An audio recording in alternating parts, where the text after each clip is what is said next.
There's no doubt in my mind that the topic of money can test our relationship. Am I right? Or am I right? We need to understand our differences, our varying money styles, and in conjunction, when we have an appreciation of also our shared goals, that is what breeds that financial unity. La pregunta es, how do we do this? Today we have a special guest, Karina F. Davies, who is a relationship coach. And as you will see in this conversation, she has a true gift for this topic. Welcome. This is Jen Hemphill. I am thrilled to have you here on the Her Dinero Matters podcast. Let's not delay and let's get to meeting our special guest, Karina F. Davies. Karina, I am so thrilled to have you here. And before we get started, you shared some things with us that I'm really curious about. Okay. You have an empanada company and you're from Peru. So tell me about the empanadas. Are they really better than the ones in Colombia?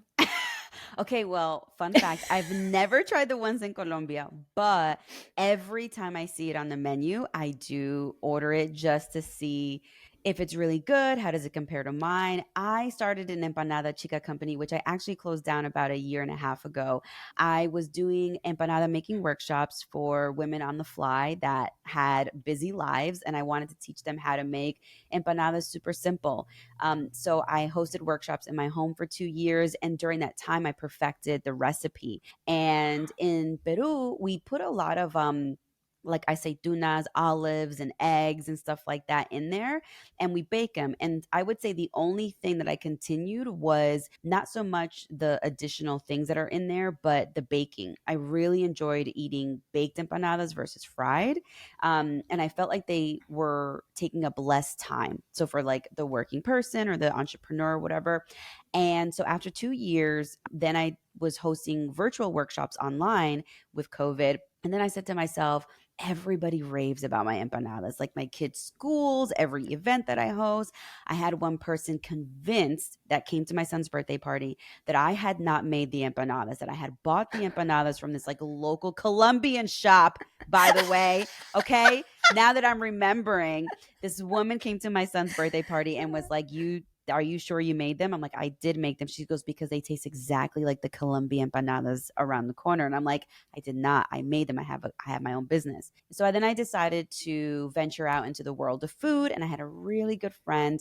And she said to me, Gary, mira, when you're in the food business, you have to really love it. So the people that stick it out are the people that really love it. And I said, okay. And so I got my commercial license. I got a commercial kitchen. I started making them. I was making Wow. 200 empanadas a day, selling like crazy. And Wow. Jenny knows this, but Peruvian green sauce is epic. And so Oh, I look at her. She's yes. fantasizing about it already. And so I made my own Peruvian green sauce that I would have next to the empanadas, and it sold so good.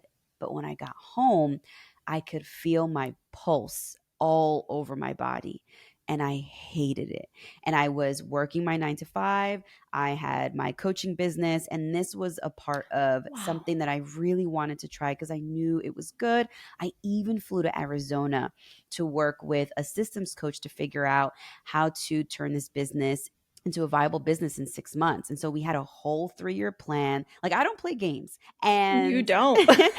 and in order to do that, I had to start hiring. I had to start doing things like Uber Eats, which takes 40% of your profit, by the way. Or 30 or 40%. It's horrible. And so after some time, close to a year, I decided that it just wasn't for me because, like my friend said, I really didn't love it. Do I love making them? Of course. Do I love selling them? No, no, no. However, I do see myself opening up a store in a couple of years. So that's my answer. Nice. That is so cool. Because when I saw that, I'm like, what? I need to know more about that. Now that I got my, my selfish question out of the way, let's dig more into you, Karina, and tell us if you could just take us back in time to whether you're a little girl or anytime, any memorable moment, something that an experience, something that you observed that really to this day has had an impact on how you perceive and how you view money. So take us back in time. Wow. That is such a good question. When I think about that question, I go back to the thought of bankruptcy and basements.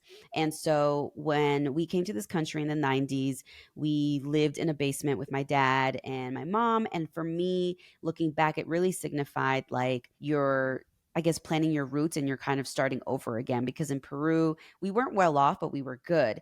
And so then you come here and you live the basement life, which was my thought. And so then we started living in apartments and we were a little bit more well off. And then when my parents got divorced in 1997, we went to live in my grandma's basement. And both of my parents had to file for bankruptcy. That was a turning point because later on, my mom ended up remarrying. We rented a house. It was this whole like rent to buy, type of thing. You rent a house to buy it and all of that. And we were doing so well, or so I thought. And a year and a half, 2 years later, we lost that house with my stepdad, and we went back to my grandma's basement. And my mom filed for bankruptcy again.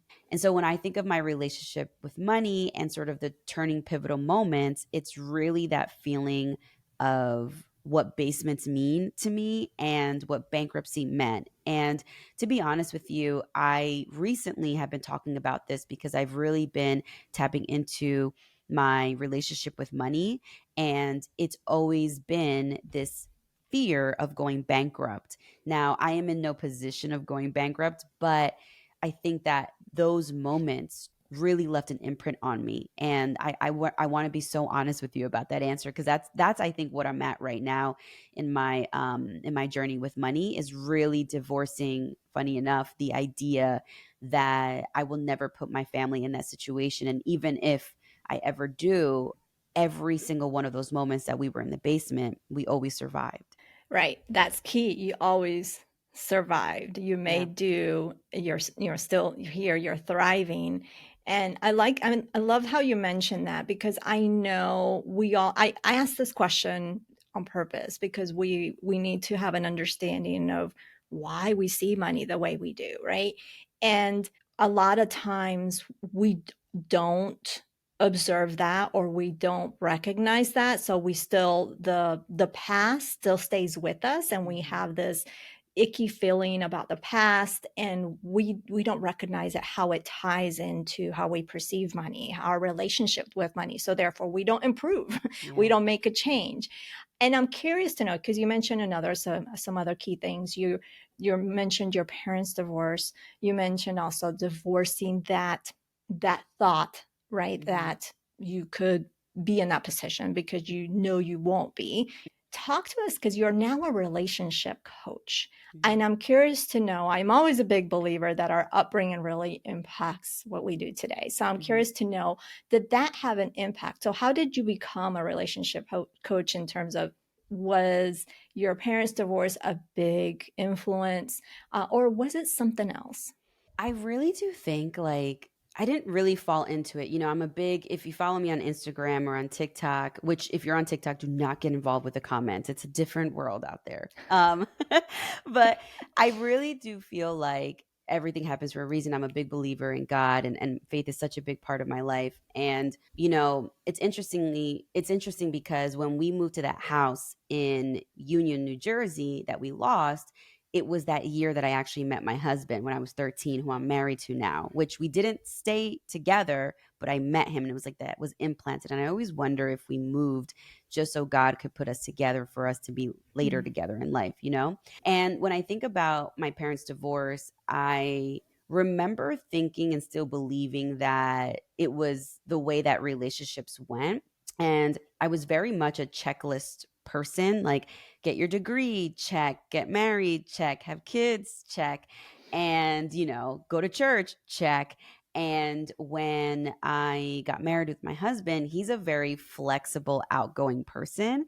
And I would say that I'm a recovering controller and I like my T's crossed and my I's dotted. And so I see so much similarities yes. here. I'm like, it has to happen at this time and this way, honey. And even if I'm nice about it, and that's the thing about like people who seen as controlling, most of us are not really mean. Like we just do it out of safety. I really do feel like your question leads me to think about how much my controlling spirit was in essence the way to control my relationship so I wouldn't get divorced. So it did really control the beginning of my marriage until we realized like something wasn't working. And, we had to do things that were unconventional, like therapy and seek advice and wise counsel. And so for me in that moment, I had already gotten my master's in social work. So I had gotten a hint of like, this is how you work with people and relationships and stuff.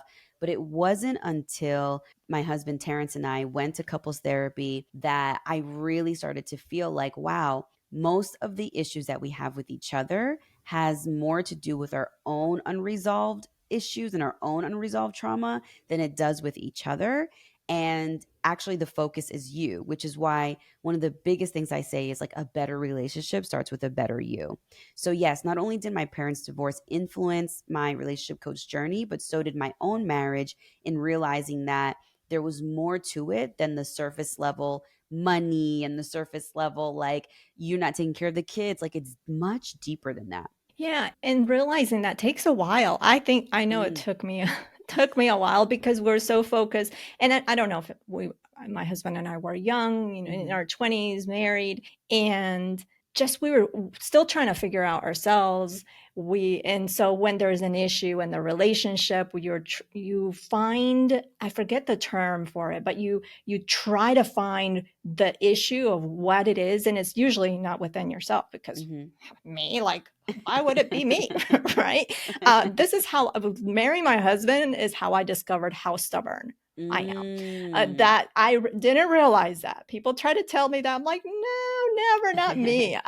Yeah, we're doubly stubborn. It's comical. Yeah. So I think it's, and we don't realize, and it takes a long time. So if you're listening to this episode and you're like, no, there's nothing, it's not me. I mean, I think I encourage you just to look within you, not that you're the cause, root of the problem, but to work on you. And I know, Karina, you have a lot of expertise on this, so I can't wait to dig in deeper. But my next question here is, since this podcast is about money, what have you seen in your experience the biggest challenges in relationships that are connected with money? We know money can be a big influence in hmm divorce, right? hmm But what have you seen in your experience and in your work?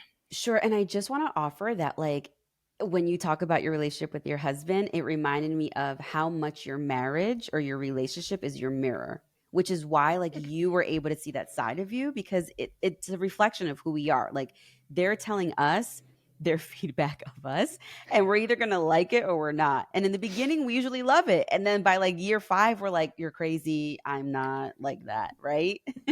Right. um, Yep. I think for me, one of the biggest challenges that I've seen with money and relationships, you know, here's the thing, many of us view it as like there's not enough, right? Or you're not doing enough. But for me, I feel like the common theme has been values. When Mm. your money values, when your financial values are not aligned, that is what is going to propel all the other issues and conversations that you're having, right? So like it's much bigger than the fact that like you spent 10,000 on the credit card for Christmas. It's much bigger than like, I don't know, we go out to eat every single day. Like it's much bigger. It's literally your values. Have you sat down and spoken about your values? And I say this often when people are getting ready to be in relationships or getting ready to get married. I'm like, you got to talk about your values with your spirituality, your values with, family and raising your kids. If you want to have kids, right? Like that's a value. And then three, your money. Your money is going Right. to be at the center. If you don't talk about the relationship that you have with money, your values with money, you have to be so open. Before Terrence and I got married, I was like, this is my debt. What do you have? I'm like, this is what I have. What do you have? Right. And then we had to openly have a conversation about like how we were going to plan to pay that off. And here's the thing. I'm not knocking anybody's ways of handling many of these conversations. All I'm saying is that you have to be aligned in your how. So many couples say, we're going to merge our money. That's great if that's what you value. Many couples say, we're going to keep our money separate. That's amazing as long as it aligns with your values and y'all agree on it. So for us, when I think about our debt, we very much had to get on the same page of like, you know what, we're going to pay this debt and we're going to pay this off together because that's going to be quicker. And that was sort of our thought process during that moment. He could have easily just been like, it's your debt, you pay it off. But we both came to terms with the fact that, like, we could be quicker if we work together. And that's what works for us. It doesn't work for everybody, but that's just an example of what I really believe how values play a role in financial issues and relationships. Yeah, I agree. And I think we all shouldn't assume that we know their values just because everything seems great, you get along great, you're liking the same things. Hmm. I love it that you said that, Karina, because we what we don't want to ignore is that we need to have that conversation, because sometimes we think everything's great. Yes, we have all these things in common, but we're not going to know everything in the relationship unless we have that conversation. So I'm glad that you pointed this out, because that is just so key. With my husband, we did have the money conversation, maybe not a full blown out money conversation that maybe we could have had, Hmm. but we talked about that. We talked about money and what we wanted to do and our aspirations. We felt like we definitely were aligned, and that was helpful. Had we not had that conversation, we kind of would have gone in blind, I feel, Yeah. no matter how many things we had We in say common. so. Yeah. And you know Right. what this reminded me of? Your question reminded me of investments. We were very much on a very different page about investing. So we got married when I was 24, 25, and I had started investing when I was 21.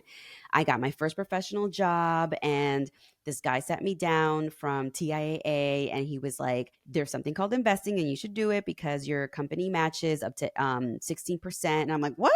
Is that a lot? Is it whatever? And he's like, it's a lot, believe me. And you're young, so you need to invest. And I was like, how? And he's like, aggressively. He's like, you're so young, blah, blah, blah. And he goes, and let's do the maximum. As I was doing that, by the time him and I got together and got married, there was a lump sum in there. And I remember asking, like, what do I do now? And he's like, you need life insurance, you need all this other stuff. And listen, if you want to invest in a home, you can, but home buying is not for everybody.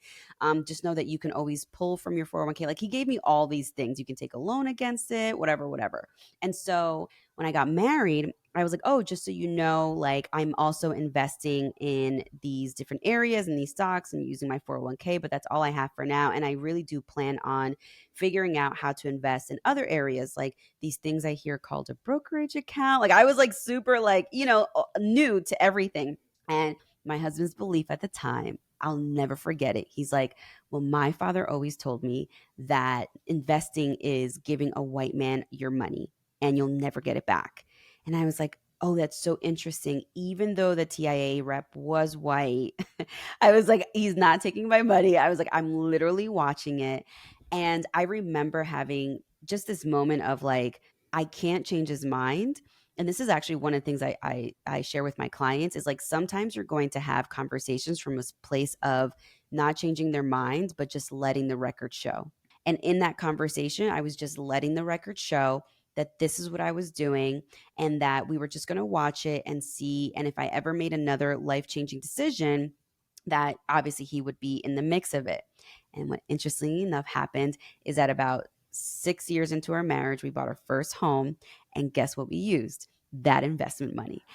And for the So down payment. interesting. Yes, for that down payment. And the entire time, my husband was saving the old school way by just stacking it up in the bank. And I was saving this way. And so when it came time to buy the house, my dad gave us a gift. We had this investment money and he had stacked some money. And I remember him thinking, like, or him talking to me like, wow, this is like a thing. I'm like, yes, it's a thing. Like, it's possible. But had I really forced him to believe or think the way I did, it just would have ruffled too many feathers.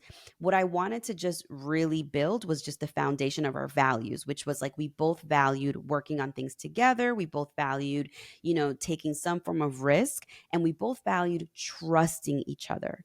Trust and money are like, need to be together. Risk, trust, and money. I don't know if anybody's ever spoken about that. Probably yes, but like they have to be in some conglomerate, if that's a word, together. Because if not, then we're all just going to sit here and never make any moves. That's so good. And To add to that, I know with my husband, I told you we had a conversation, but we didn't have a full fledged conversation when we got married. And I don't know, it might not have even been maybe even within the first year. My husband is very generous. So if a family member comes and say, I need money, right? I'm in a bind. My husband's like, here. And I'm like, what? We're like, do you know how, what we have to pay? Right. So we had to work through that because Mhm. we didn't have that conversation in terms of if a family member Mm. were to need money, how would we handle that? So eventually things worked itself out, and we have an account, and this whatever money we put in there, that's what we have to give. And that satisfied him, and that satisfied me, because my issue Mm. was like, we were in our 20s. He was Yeah. a second lieutenant in the Air Force. So I was working at the time, but we weren't making a lot of money, and we were had debt, and this is pre-kids. So I'm like, Yeah. okay, we gotta make, how can we lend money when we may barely have have Yeah. it, right? So I was conscious of that. But his was like, well, that's why I go to work. That's to work to make money so we can spend it, right? And I'm like the complete opposite. I'm the saver, he's the spender, right? Yeah. Yeah. So we eventually had those more of those conversations, and came to an agreement about how we can approach that. So Yeah. Me and it your just husband are the all to same. show Yeah. things show up, and it's just good to have those conversations. Yeah, me and your husband are the same. I'm the spender and my husband's the saver. He's just I'm the risker. I'm like, "We'll just make more money." And my husband's like, "Karina, what?" And I'm like, "It's all right. We're gonna survive, you know." And Right. what's so interesting, Jenny? Like that really does. That's the benefit. I think of hitting rock bottom so many times Mm, as a yeah. child. Like I think anything is possible. Like I just have. It's not just your parents tell you you can be anything you want. Like it's really not just that. I think having hit rock bottom so many times as a child, I'm just like hit me with it. Like I got it. Don't worry. And Right. and I'll it's figure it just out. yeah, I'll figure it out. Yeah. Mhm. Absolutely. Now, I know one of the questions that I get a lot of is listeners saying, how do I get my spouse on the same page as me with money? And always my guidance is, and I'm not a relationship coach, my guidance is not to start talking about the bills and the debt and all that, but getting to know your spouse and their story, their Mhm. history with money and their upbringing, and that will give an appreciation of who they are and why they make the decisions or that they do with money, why they do what they do with money, and Mhm. overall. So, what is your guidance? What is your piece of advice when you're just like trying to get your spouse on the same page as you with money, but you're just at a loss?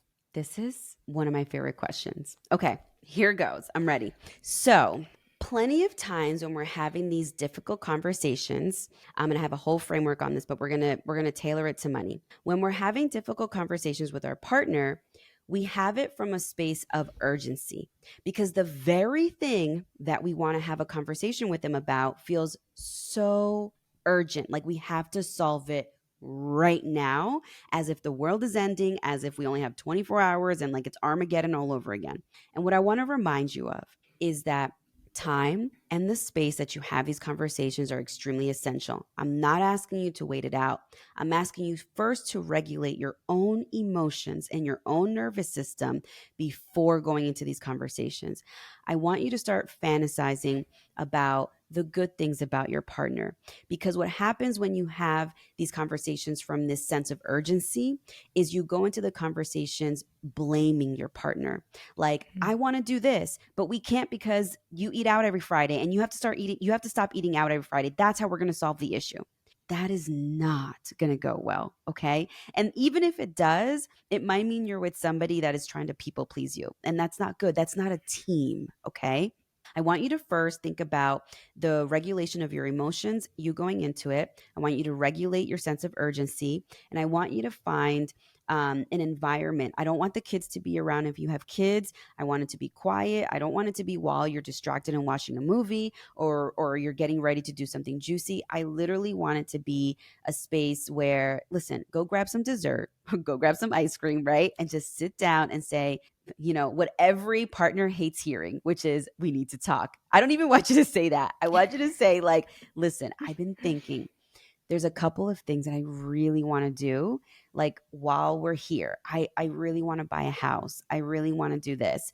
And I'm excited and curious to hear what you think about those things. So even before you figure out how you're going to pay for it, I want you to get your partner's buy in and be curious about what they want.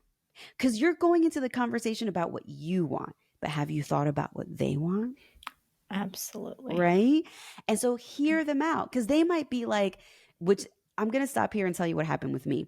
I was set on taking my kids to Disney. I grew up in apartments and that only that one period that we lived in a house for a year. I didn't know anything about buying a house and didn't even think that was in my plans until one day my husband was like, "Oh, we can't go to Disney because we have to save for a house." And I was like, "What? What house?" And he's like, "That's what people do. They buy houses." And I was like, "I don't need a house. I lived in an apartment my entire life. I don't need a house." He never asked me if that's what I wanted. Mm. He just assumed that it was the next life purchase that we needed to make, right? And so I remember we had it was one of our first huge blow ups and it didn't go well. And then obviously he was like, "Okay, we have to get on board. This is why, these are the benefits. What do you want?" And it was like, "That's what I want for you and your partner. Y'all got to talk about each other's dreams, not just each individual dreams," right? Once you do that, what your partner's going to feel is the four-letter word that everybody wants to feel. Mm. They're going to feel safe fantasizing with you. They're going to feel safe talking to you. And when you feel safe and you fantasize, you become creative. And then what happens is the next step, which is you both are going to become creative about how you are going to get to that financial goal that you want. That house, okay, you know what? Maybe we don't have to eat out every Friday. Maybe we eat out every other Friday, or maybe every whatever. You become creative about those aspects. So for me, to answer your question, my biggest piece of advice is the timing the environment, regulating your urgency, and then two, becoming curious about what they want, which will eventually make both of y'all fantasize and become curious and creative about how to resolve and how to get to the financial goals that y'all want. So good. I love that. Simply put and easy to follow. Well, it can be. Yes. It seems easy to follow. I know it's hard work, but Yes. you Yes. can do this. Yes. And it's not just like one conversation. This is like, Right. I've been It trying to takes convince, time. it takes time. I've been trying to convince my husband for 5 years, okay, to paint. We have this like really old wood in our house. I think it's cherry or oak. I can't remember which one's rare, but I want to paint it black. And I've been dying to paint it black and renovate a certain part of our house. And instead of shaming him for not wanting to do it, I've just been fantasizing about it. Like, "Oh my God, it would be amazing. Wouldn't it look cute?" And it's more so like this giggly, fantasized type of energy. Right. Whereas last week, my husband was like, "I'm ready.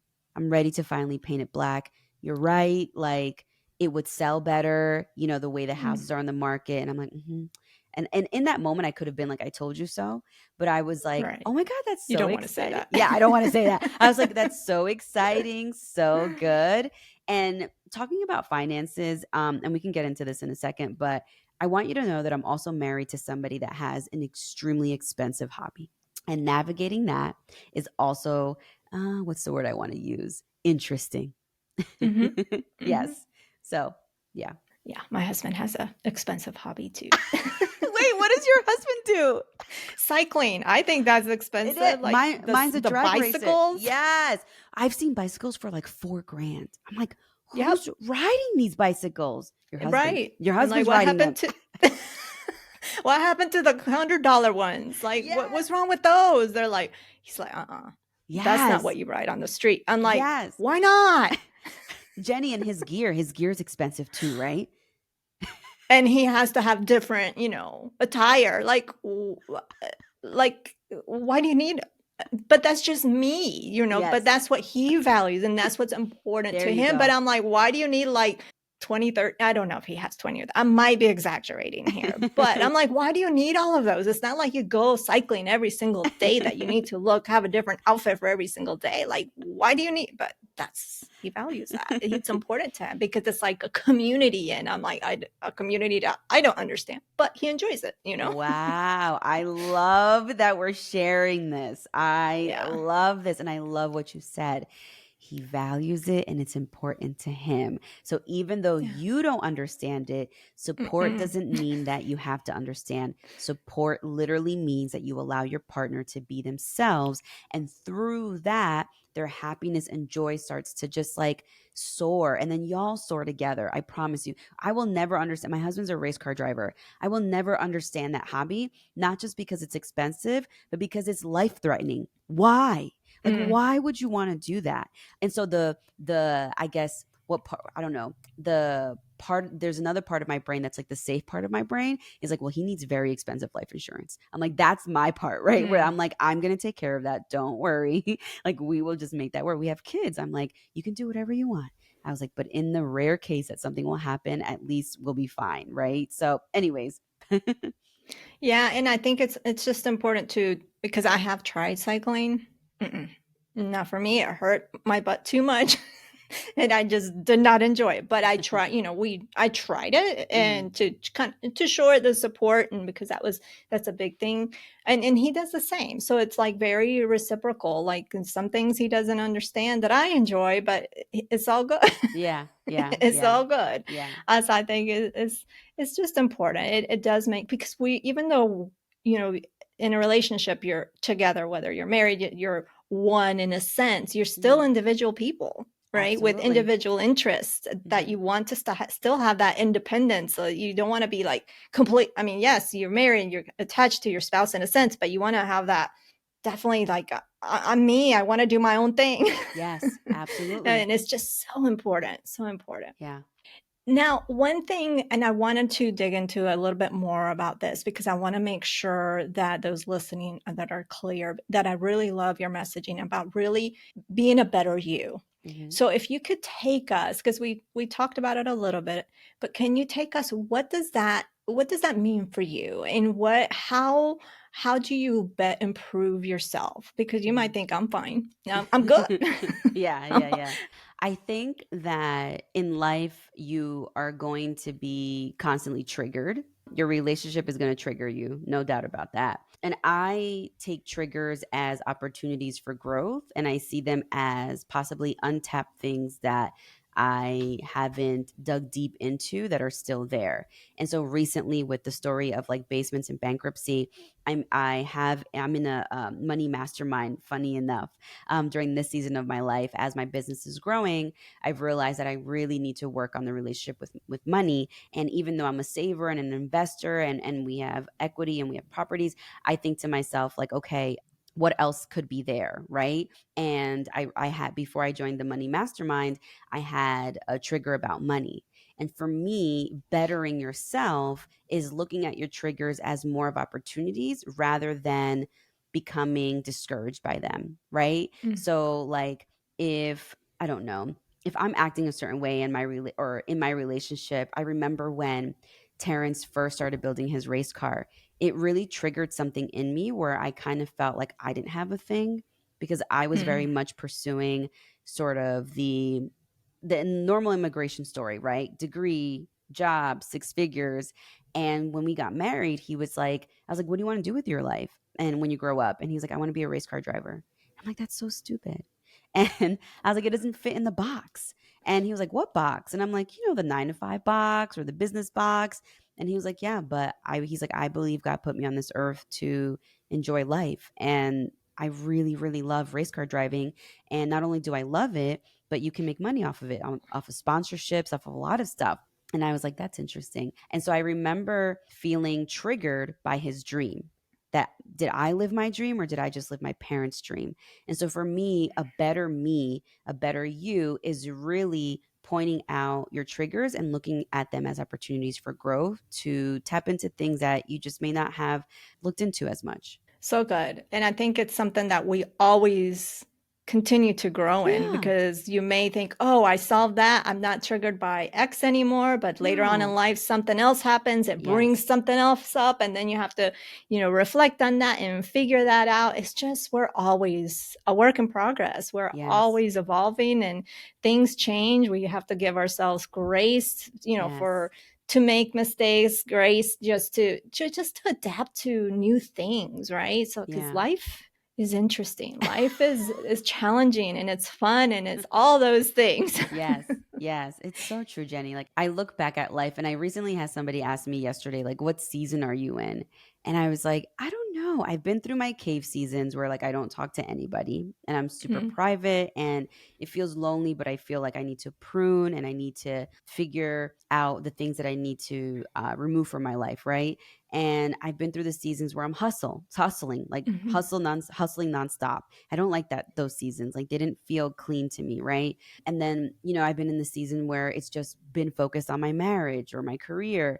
And I feel like right now I'm in this fluid season that I've never been in before, which is I'm in a season of surrender, which is mm, like whatever's coming my way, I'll be fine. I'll handle it. It's like this intense trust with whatever God wants for my life is going to happen. And I really feel like surrender opens up portals in us to really create deeper relationships, not just with other people, but with ourselves. And control is great, but only for a limited amount of time. right.